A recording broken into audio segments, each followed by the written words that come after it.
Neville Goddard's name is closely tied to the idea expressed in the phrase, "Feel it and go about your day." In his framework, this statement points to a specific mental sequence. First, an internal conclusion is reached. Then, attention disengages. The decisive moment does not occur through repetition, effort, or continued focus. It occurs when the mind settles into a particular sense of completion. To go about your day is not advice about behavior. It is an indicator that the internal act has already occurred. If the mind continues to return to the subject, Neville would say the feeling has not yet stabilized. The core claim is simple, but precise. Fulfillment, in his model, is an internal state that makes further mental activity unnecessary. The unresolved issue that frames this idea is whether such a state can be clearly recognized without confusing it with distraction, avoidance, or habit. For this claim to function, a deeper assumption must already be accepted. Neville Goddard assumes that feeling is not emotion but cognitive certainty. Feeling, as he used the term, refers to the degree to which the mind treats an idea as real. You are asked, in this framework, to notice that some thoughts require constant reinforcement, while others feel settled and no longer demand attention. The difference is not intensity, but status. A feeling marks the point at which the mind stops evaluating. It signals that the idea has moved from possibility to assumed fact. Without this assumption, the instruction to disengage would make no sense. The unresolved tension here is whether feeling can reliably function as a cognitive marker rather than being confused with mood or emotional reaction. Neville was careful to separate feeling from emotion. Emotion fluctuates. It rises and falls in response to thoughts, memories, and external conditions. Feeling, in its technical usage, is stable. It does not require reinforcement. He described it as the quiet sense that something is already established. Emotional excitement, in contrast, often indicates anticipation rather than completion. In this framework, if you feel compelled to repeatedly check, affirm, or revisit a subject, that compulsion suggests uncertainty. Feeling, by definition, ends that loop. This distinction is essential to understanding why Neville emphasized disengagement. The open question is whether individuals can consistently identify this distinction in their own mental experience without conflating certainty with emotional calm. The psychological mechanism Neville proposed is straightforward. Once the mind reaches a conclusion, it reorganizes attention. Cognitive effort decreases because the issue is no longer treated as unresolved. You can observe this in ordinary decision-making. When a decision is genuinely made, the mind stops rehearsing alternatives. Neville applied this same mechanism to inner assumptions. When completion is felt, thoughts related to striving or checking lose relevance.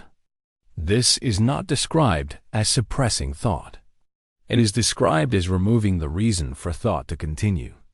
The mechanism depends on the mind's tendency to conserve effort once uncertainty is resolved. The unresolved issue is whether this reorganization affects only internal coherence or whether it also influences external outcomes. Discipline of attention plays a central role in Neville Goddard's system. He did not suggest that feeling could be produced casually or accidentally. He emphasized repeated internal acts until the feeling of certainty emerged. Discipline, in this sense, is not emotional intensity but consistency. You are asked to notice when attention drifts back into anticipation or evaluation and to redirect it toward the assumed conclusion. Over time, repetition stabilizes the assumption. Once stability is reached, discipline changes form.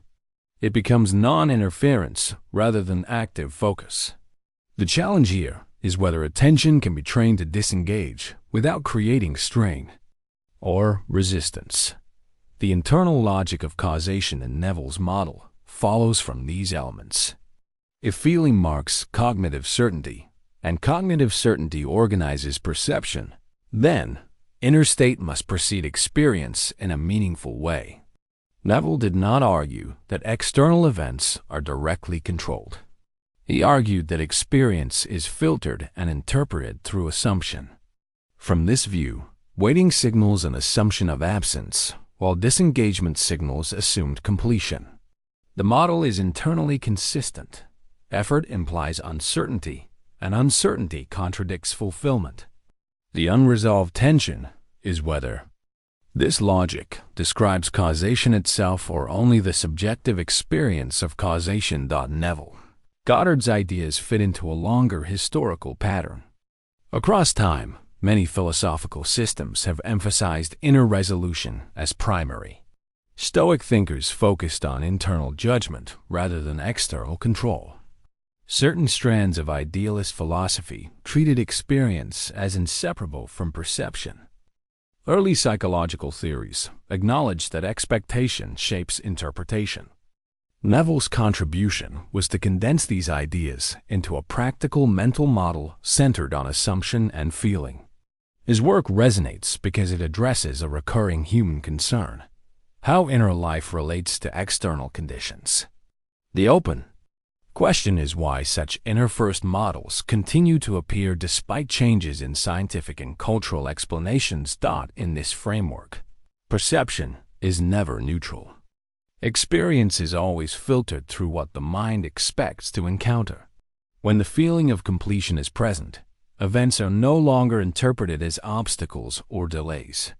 They are simply registered. Neville did not claim that reality changes instantly or predictably. He claimed that meaning changes first.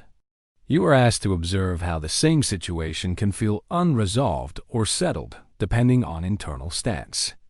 This shifts attention away from prediction and toward interpretation.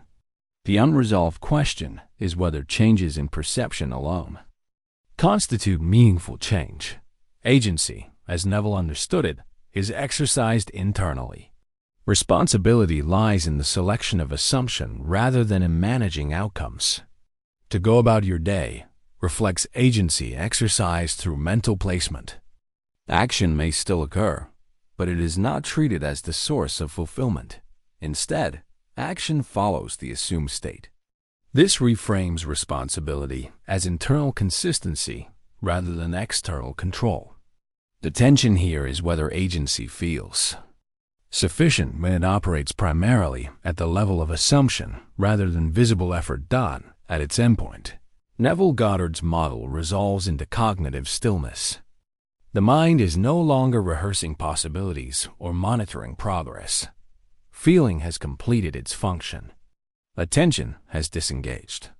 This stillness is not emotional resolution and not belief enforcement. It is structural coherence. Understanding. This model does not require acceptance or rejection. It requires recognizing how its components fit together. Feeling as certainty, attention as discipline, disengagement as consistency. Whether understanding this structure alone alters one's relationship with inner completion remains an open question, and the framework ends there without instruction or conclusion.